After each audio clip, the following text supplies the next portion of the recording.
Arsenal v United. What a game that was, mate. Probably the first game of football I've enjoyed since the World Cup final.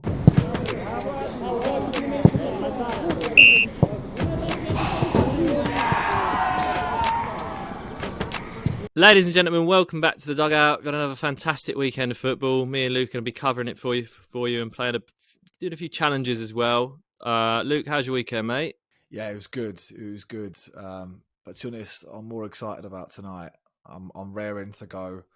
I've got all my top 3, top 5 sorted, locked in, and yeah, I'm ready to win. Is that the extent of what your life's come to?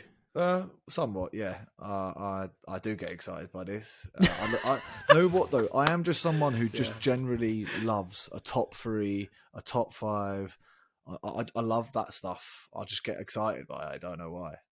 Like I can literally sit in the pub and play guess the English football player or like top 5, like whoever, Southampton right backs. All right, well let's kick it off then. So the first one we got this week then is your top 3 future TalkSport hosts. Do you listen to TalkSport at all? A little bit, yeah. It's a bit hit and miss. That's the thing though, because it's like some of the people I rate, and then some of them are just complete idiots, and I just can't actually listen to them. Yeah, I completely agree with you there. Who's your favourites? Andy Goldstein and Darren Bent. Andy Goldstein and Darren Bent never let me down. Their quality. Sometimes breakfast is good. I used to love Alan Brazil and Ali McCoist, but he's not on that often anymore. He's been replaced by Laura Woods, and then a lot of the time, Jim White and Simon Jordan just becomes a bit of a bore fest sometimes. Yeah, Jim White. I don't like Jim Depends White. what's happened. It depends like what's happened in the weekend. Yeah, because he used to do Transfer Daily, and it was like that was interesting. But in Transfer Deadline Day, is that when you think about it, actually, it's quite dead most of the time. It was like one good one.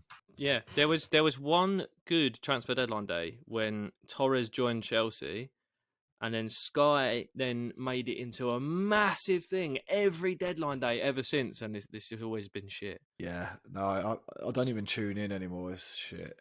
We've got our Future TalkSport host. So, Luke, do you want to go through yours? So, this can be players that are playing now, or anyone around that you think would be good in TalkSport. So, you go for it, mate.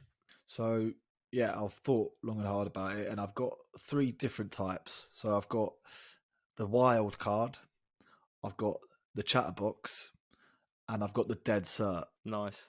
I'm going to go James Maddison at number 3. Ravel Morrison number 2, and number 1 Charlie Austin. I like the Ravel Morrison shout a lot. Yeah, because he's the fuck up. Yeah, he's the fuck up who's just gonna like chat rubbish. Like he's gonna have the craziest opinions, like saying Yannick Bolassi's the best ever winger in the Prem and stuff.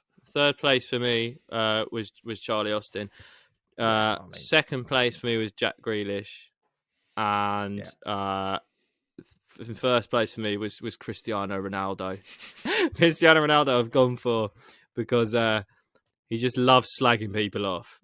He loves slagging people off, and he's coming to the end of his career now. Well, he needs cash. Yeah, he really needs cash, yeah. It's not about cash, TalkSport. They've got a lot of people on there who are very, very well off. So, look, it's not about cash, it's about love of the game. So, Ronaldo, he does love the game. He's not going to be able to leave it alone, and he's going to go to TalkSport, sit on the chair with Alan Brazil on a Friday breakfast, and he's going to be able to slag people off to his heart's content. That's his angle, is it? Like he just slags people off. Yeah. I don't think he's ever going to say someone's good. What is his like? His line, like, well, they're not better than me. Like that's eventually what he just says. He's just like, well, has he done this in the Champions League? So we're talking about League One right now. Yeah, but then no one can really say anything back to that. Yeah, exactly. Yeah, and I imagine him like when he sat there, he's on like one of those cycling bikes because he just never stops, or he's in like a cryotherapy chamber. Yeah, or he's got those like ice pods on his legs. But that could be really good. I think TalkSport need to hire us. I'm not surprised that you had Charlie Austin because he's the one who I have as dead cert. Because if you've watched his post-match interviews, the guy is made to talk. For one, he's enjoyable to listen to. 2, he doesn't care about what anyone thinks about what he says. And 3, he says things with conviction, and he's also quite funny. So that's basically, if you were like trying to build the best TalkSport host, it'd be something similar. So, funnily enough, Charlie Austin has actually been on TalkSport quite a few times, like on the breakfast, I think, and like you said, he's been great to listen to. He's a very down to earth pro. You know, he understands the position he's in, and he knows how privileged he is to be there. Just seems like an all around gent. Jack Grealish, I went for purely because I think he is the sole heir to Alan Brazil, just purely because of alcoholism. Yeah, I think that TalkSport is always going to have someone that's going to turn up in the morning still drunk from the night before and just talk absolute rubbish. And I think Jack is destined for that role. Definitely, I can definitely see him putting a bit of timber on after he retires as well, letting himself go and letting him enjoy himself on his calves. All right, so probably time to talk about some of the news this week, Luke. Frank Lampard today has been sacked by Everton. Yeah. And now I never like calling for managers to be sacked because I think it's weird. I think it's like, I wouldn't like it if someone just turned up outside my office at work and was like, get Alex out. He's shit. Yeah. That sort of thing. So I don't do that. However, I am very happy that it was West Ham that delivered the final blow. It's very bittersweet for me. Yeah, I mean, it made sense, didn't it? It was also nice for basically Moyes shutting down the rumours. Oh no, wait, he could actually still go there, couldn't he? Moyes could still end up at Everton. Yeah, he could, but he'd have to get. I don't think he's going to leave West Ham. He'd have to get sacked. No, after that result, but it's one of those ones which is very which is likely. Like the lead up to him getting sacked, it was all the stars were aligning. First of all, you got all these scousers shouting at Anthony Gordon, calling him a disgrace. You don't care about the club. You got Yerry Mina getting out of his car. Then you got Frank Lampard getting pressured by the fans, and he genuinely looked fucking terrified. He was shaking. Do you not think, right? You know, when you see those videos of all the Everton fans outside the players' cars, and one of them got the CEO in a headlock or something. But anyway, they're outside the players' cars after the game, giving him grief and trying to pull the cars over and just getting so angry about it. I was just sitting there thinking, get a fucking life, would you? I was thinking as well, because I was discussing with my mate at work who's an Everton fan. It was if Everton got relegated, would I take any of their players? And the answer is no.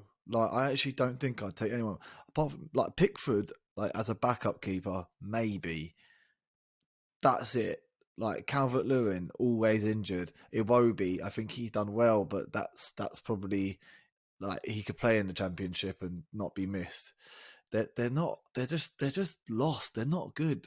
But the one thing they have on their side is that West Ham won, and now they're 13th. It's not out of reach to get out of there. It's quite tight. It's tight down there. They're not rock bottom. Yeah. But I think they had to get rid of him. To be honest, I think it was a good sacking. Yeah, I think so too. I think they're in serious trouble. They got the new stadium coming. They're gonna, if that's, mate, I don't know. Dread to think what happens if they're in the Championship with that new stadium. But also, the fans aren't helping things. Everton, they need to sign players, and what player who gets an offer from Everton is going to look at all the fans screaming in the players' faces and want to go there? It's just stupid. Just go home, have a bit of dinner, and go to bed. Get over exactly. it. Yeah, and just mock players on Twitter using different Twitter handles. Okay, so Arsenal v United, the actual first Arsenal v United that meant anything in years. What a game that was, mate. Probably the first game of football I've enjoyed since the World Cup final. Unbelievable game. Felt like I was in 2004. Amazing. It was good, yeah. That's because it wasn't even just that it meant something. It was they both proper turned up. That was the game everyone wanted to see. Well, neutrals wanted to see at least. But mate, Arsenal, I think they're going to win the league, but it's mad how open all the fans are about saying we're going to win the league now. No, they all say it without hesitation. It's genuinely you're putting yourself in a dangerous position there. It's almost as if they've learned nothing from the last 15, 20 years. Yeah, I think they'll do it. I think they'll do it, but it's just like because like they haven't been like scraping wins. They've been scoring 3 goals minimum in a lot of games, like a Mm, lot of yeah. games. And you know what? Yesterday, there was never a moment where I thought Arsenal weren't going to win that game. Even though it was a tough, good game, like even when it was 2-2 for the last 15, 20 minutes, you just knew they were going to score. They were all over him. It was so convincing. Arsenal fans must be loving it right now. This is what they've been dreaming about for so long. But fair play to them. You can't knock them. I still think City have got enough to get over the line. But I wouldn't look. To be honest, I wouldn't be too bothered if Arsenal do win the league because they deserve it. They're playing so well at the Yeah, moment. If they don't, they better be ready because the yeah. internet trolls are coming. I know it's not over as well, but like when Jesus got injured, that was the big worry, and Eddie Nketiah has Mm. actually started to step up. Like I know his goal was a bit fluky yesterday, but it's more his general play is good. Like he actually is fulfilling I a wouldn't. I role wouldn't in that say it was. team. I wouldn't. I wouldn't say that was fluky at all. As a finish, mate. Like you had to be in those Yeah, situations as a striker. That's what you need. You don't need. You don't need like Kane dropping back to the penalty area. You have to be up there in that 6 yard box. That's what you need.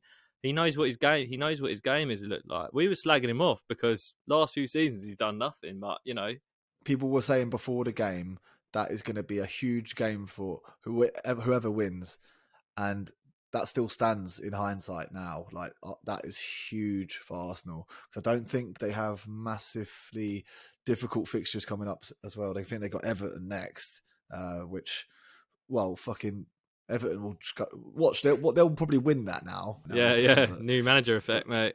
Also, touch on Everton. Jamie Carragher is 100-1 to be the next Everton manager. What would you have Jeremy Carragher as a manager at your club? I personally wouldn't because I'd be scared that if I had a daughter, he'd spit in her face. So I'm leaving the guy alone, and I wouldn't touch him with a shitty stick. But what do you think? I'm literally googling right now. Didn't he spit on an Everton fan's face? What team was she? I think Because it that would was, be because that Yeah, could I just be think another Rafa Benitez situation. You're just like hiring the enemy. I think they just need to get in a manager that's just solid and just will shut up basically and just get the job done. Duncan Ferguson would be a good shout because genuinely they just need fight. They need someone to fight, and that's him. I don't know who they can get. They could get Daesh. That's a good shout. Like it's where they're at right now. Yeah, it's the type of club they are. Rooney, maybe. Rooney might go for it. Rooney would be jokes because I would like. First of all, I don't think he's that different to Frank Lampard, but I would be properly rooting for him because it would be everyone. Everyone loves Rooney, man. Like it's been brilliant. Also, we got one last thing to touch on, not related to football, but it's just been announced, like literally right now, that Floyd Mayweather is fighting Aaron Chalmers from Geordie Shore in a boxing match in London. Is it the O2? What the fuck is that?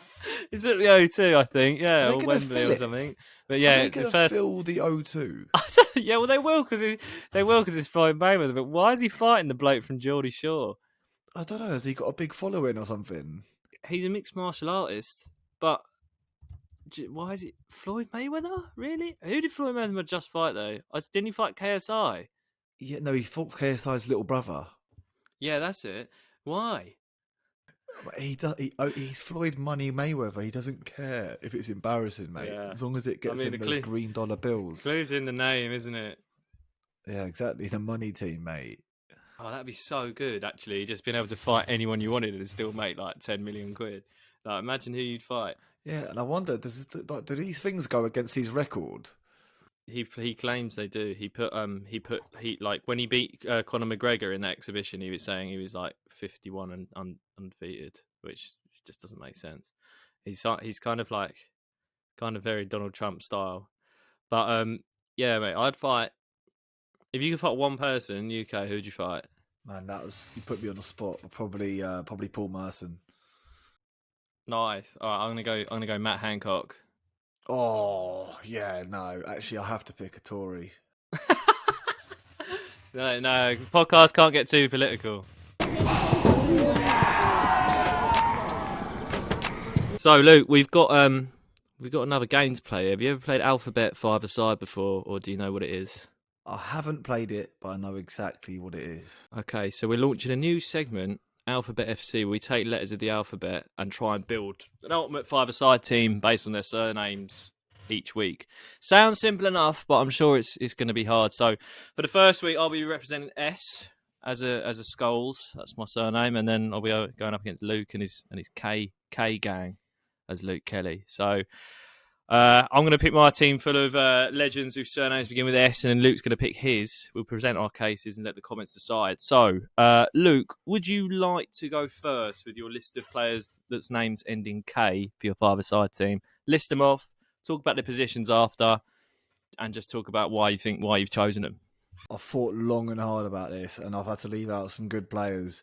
When I first got given K, I was worried, but there's actually some good players there. It's a very attacking team, so I'm going to go for in net, Oliver Kahn. In defence, Roy Keane. In midfield, I've got Kaka and Tony Cruz. And then up front, I've got Harry Kane. I think that it's pretty weak compared to mine, I've got to say. Oh, shut up. Especially for five-a-side as well. I don't think you've really thought it through. Have you got anyone on the bench? Go on, I'll give you one bench player. I've got a bench player. N'Golo Kante. You reckon he's like skillful enough to play in five-a-side like N'Golo Kante? He's good for like 60 metre sprints, isn't he? It's a passing team. Got Roy Keane, Tony Cruz and Kaka. But you picked the slowest five-a-side team all the time. Right, here is my five-a-side team. In goal, I've got Peter Schmeichel. And the other four don't have positions because it's five-a-side, and who does that? So no defenders. I've got Paul Scholes, I've got David Silva, I've got Mohamed Salah, and I've got Alan Shearer. That team shits on yours, mate. Absolutely ruins it every day of the week. Also on the bench, I've got, just for a laugh, I've got Soldado. But he's not going to get a lot of game time. Right, so goalies, Schmeichel versus Oliver Kahn, yeah. I feel like they're pretty evenly matched in the sense that we've got two leaders. One of them's highly respected as probably the greatest goalkeeper of all time. The other's just Oliver Kahn, you know what I mean? Just Oliver Kahn. He's a World Cup winner, mate. You think if Oliver Kahn's stopping Shearer at five-a-side? Yes, because Shearer is going to be shit at five-a-side. Because all he does is smash it top bins. You can't even smash it top bins. He doesn't hit anything low. All he does is head the ball and kick it like as hard as he can. It's no finesse. Why? You think Kane will, mate? Do you not?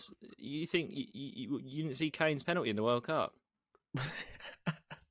Yeah, but I'm not. He's not on pens for me. He's not on pens in this team. It's a different type of pen in it. One step. But the other reason, okay, was Salah.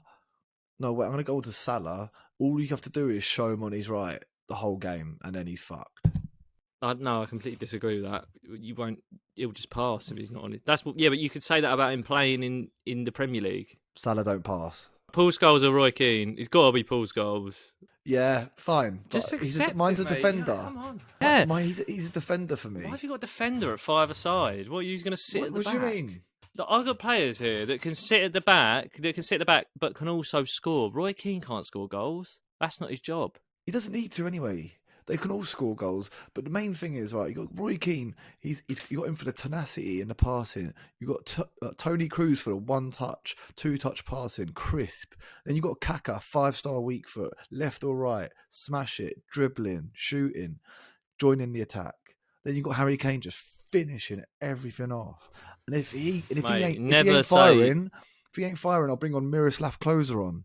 Yeah, fucking World Cup top goal scorer. Mate, never say 5-star weak foot on this podcast ever again. That is absolutely atrocious. I can't believe that. Well, you sound like a little ultimate team kid, mate. Yeah, fuck. Ridiculous. David Silva, any problem there? No, beautiful five-a-side player. I cannot argue. That's the one I can't argue with. I was going to put Bernardo Silva in there as well. Yeah, he's good. I just feel like in a five-a-side, Bernardo Silva would probably thrive. I think you're just going to have to accept it. My team wins that 8-4, I think, in a five-a-side game. I think 12-10, I will give you it, to be fair, because I know that S is strong. If you had to sub yourself in who you going in for? Who do you reckon you could do a job for? The thing is, I want to say goalkeeper, but I know that in five-a-side, if you've got a shit keeper, you're fucked, innit? Mate, So just back yourself a little bit. You can't say goalkeeper. No, but yeah, because look at the flair like, on the pitch. But anyways, I'll take Roy Keane out, and I'll go slot in at the back. How do you think Roy Keane's going to take that? Horribly, but I've got Robbie Keane on the bench with him, so they can have a chat or a pint or whatever. For me, there's not really a question about this. I'd sub myself on for Shearer. I think it's a good shout because, first of all, Shearer's dead. What? No, but I think in your team, I could see like I can understand why you'd slot in there, and obviously that'll be quite fun to like just get supplied by professional football players. Okay, so give us a vote in the comments whose team you think would win that one. We've got my team of Peter Schmeichel, Paul Scholes, David Silva, Mohamed Salah and Alan Shearer against Luke's team of Oliver Kahn, Roy Keane, Tony Cruz, Kaka and Harold Kane. Give us a vote in the comments. Whoever gets the most comments will take the point for next week. I went to the cinema on Friday and I watched the shittest film for 3 hours. It's called Babylon. It's got Brad Pitt in it. Don't go and see it. It was awful. So whilst I was sitting there for 3 hours being subjected to this garbage, it got me thinking, are there any football films that are actually good? We're going to go for our top 3 football films of all time here. So, Luke, do you want to go first, mate? What constitutes a good football movie? Like, it was a difficult one. Obviously, like certain things spring straight to mind, but it's always quite difficult to actually film like a football match and it not look shit. First of all, I've refused to include any hooligan films in this because I just think films about grown men fighting over football is just incredibly sad. And it just makes me cringe a bit. So none of them are made the list. And also that hasn't made the list, which I know a lot of people are going to like, is Goal. Good film. One thing I can't get over in that film, the way the actor kicks the ball, it makes me sick. Like, It's literally, he like runs up to it like he's never kicked a ball in his life. And then they do some editing and it just flies in the top corner. And there's just no way that a man with that little techers could first of all put a free kick in the top corner in the Prem, or secondly, secure a move to Real Madrid for goal 2. So they are not on my list. Yeah, so I think that like leads back to my point of like it's quite hard to like film the fake football and make it look good. However, I'm going to give you my top 3, and obviously I know now you're going to disagree with one of my picks. So I've got in number 3, Mean Machine. Number 2, Maradona. And number 1, I've gone for Goal. I've put Goal in there. What are you going to do about it? I mean, I understand where you're coming from with Goal because it came out when we were like, 9 or 10? But if you watch it back now, it's an atrocious film, mate. Yeah. Really bad. Yeah, it's just like, I was just thinking back to those times. It was so classic. It had a love story. It had an enemy, fucking Gavin prick. Gavin, yeah. It was odd. It was like, this Mexican guy or this American guy, yeah, and then he just goes to Newcastle, where it's like fair play, but then that brings it back home for me because I'm like, I like that, I like Newcastle. I'm all about the Toon Army, and then I don't know, it was inspiring, mate. Inspiring. I actually loved it. I actually want to watch it again. Obviously, I'll watch it in a different way. I'm not calling it a fucking masterpiece. It's just a good movie, isn't it? Yeah, I just can't go over the terrible techers, mate. That's why I didn't make it in mine. And it's not that hard to film a football match, surely. Like, you just get an actor that can play, that has a decent standard of football. My top 3 football films I've gone for. In at number 3, I've got The Damned United. At number 2, I've got Mike Basset, England manager. And at number 1, I've gone for There's Only One Jimmy Grimble. What the fuck is that? First of all, what the fuck is There's Only One Jimmy Grimble? Have you not seen that film? I've never even fucking heard of it. Mate, no, come on, that's a classic. So it's about this kid in Manchester who's like getting bullied at school and he's shit at football and he like finds these boots in the changing room at school and they just make him sick at football and then Is he it like like becomes like Mike? it's like English like Mike. It's sick, mate. It's also like I watched it a few months ago and it's not a nostalgic one. It's actually a very decent film. I think Robert Carlyle is the coach in it. I'm not sure though. But yeah, solid English film. Okay, I might need to add it to my list. The one you have in second is one that I ashamedly haven't watched, but it is on my list, and I've been told I'd love it many, many times. What, Mike Basset? Yeah, I know, it's fucking shambolic, isn't it? How have you not seen that? I thought it was a series. Is it just a movie? It's a movie, yeah. Yeah, What's yeah. wrong I with should have you? watched it. I should have watched it when the World Cup was on. It would have got me really excited. It always comes on the streaming channels in the World Cup. So, mate, that's an unbelievable film. Yeah, it's got the fella from Royal Family in it. When I was thinking about football films, all I could think of was like Green Street and like Yeah. The Firm, which is just, it's not really about football, is it? It's just about fighting. I Or did Football really Factory. want to put Green Street in there because I do like it. Like, it's funny and it's good. Does it a gets ball you get going. kicked in the whole film? No, but in Green Street 2 or 3, they do in prison.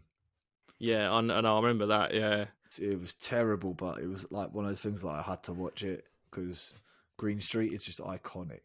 one that didn't make my list was Bend It Like Beckham, which Yeah.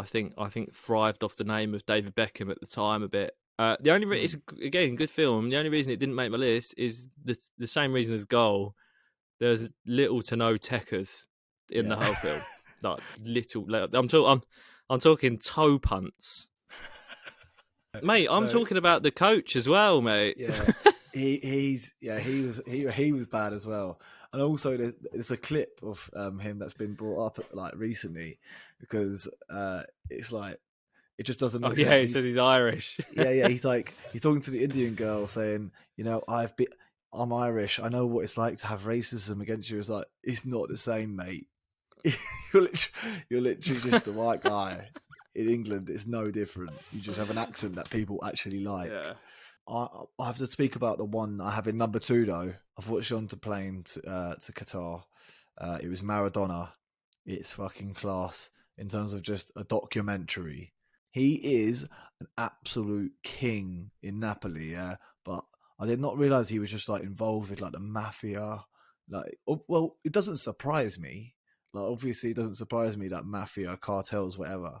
But he was fucked, and actually, like, have you watched it? No, and I wouldn't include it in that list because for me, it's a biopic. It's not a movie. Fair, but if you do watch it, which you should, it's actually mad. His life is crazy. All right, I'll get it on the list.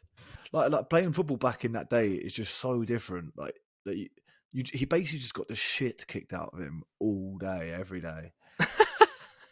But he loved job. it. Yeah, so that's both of our top threes. Guys, if you like Luke haven't seen Mike Basset, England manager, or There's Only One Jimmy Grimble, go and watch them. If you have, just call Luke uncultured in the comments or something because that is an absolute disgrace.